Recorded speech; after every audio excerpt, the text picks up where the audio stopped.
సుబ్బారావు అతను ఉండేవాడు సార్, అతను ఈ మధ్యన రిటైర్ అయిపోయాడు, అతనికి తెలుసు సార్ అని అతని ఇంటి దగ్గరికి వెళ్ళి అతన్ని మాట్లాడితే అతను ఎక్కడ గేట్ ఎత్తాడో చెప్పాడో గేట్ ఎత్తగానే వరద పోయింది. అంటే పాత వాళ్ళు ఆ అలవాటు ఉన్నటువంటి వాడికి ఆ నాలెడ్జ్ ఉంటుంది. ఇప్పుడు ఆ నాలెడ్జ్ ఎక్కడుంది రీసర్వే చేసేటటువంటి వాళ్ళకి? సర్వేయర్ అంటున్నాడు, డ్రోన్ అంటున్నాడు, పెద్ద స్కేల్ అంటున్నాడు, ఎవరికడితో పోల్చుకునే టెక్నాలజీ అంటున్నాడు. ఇవన్నీ కరెక్టే. ఎక్కడి నుంచి కొలవాలి, ఎక్కడి నుంచి కొలవాలన్న నాలెడ్జ్ లేదు. ఇది సమస్య. అది ఇప్పుడు పరిష్కరించాలి ముందు.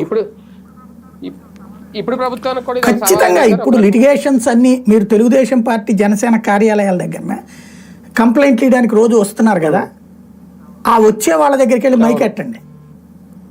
70% 80% మంది చెప్తారు కంప్లైంట్లు. దాన్ని వీళ్ళు ఏం చేస్తారు, జగన్ వలన లేకపోతే ఇంకోటి అని దోసేస్తారు.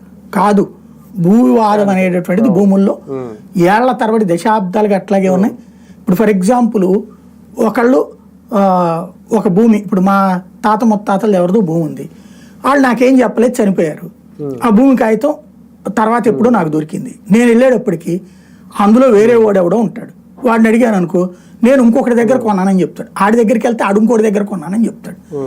అసలు ఎట్లా వచ్చి నువ్వెట్టమ్మేవరా అంటే పాస్బుక్ ఉందంటాడు. పాస్బుక్ ఎట్ట ఇచ్చావురా అని చెప్పేసి ఎట్లా వచ్చిందిరా నీకని అడిగితే ఎంఆర్ఓ ఇచ్చాడు అంటాడు. ఎంఆర్ఓ దగ్గరికి వెళ్ళి అడిగితే ఇప్పుడు నాకు తెలియదండి ఆ రోజుల్లో ఎట్టిచ్చారు అంటాడు.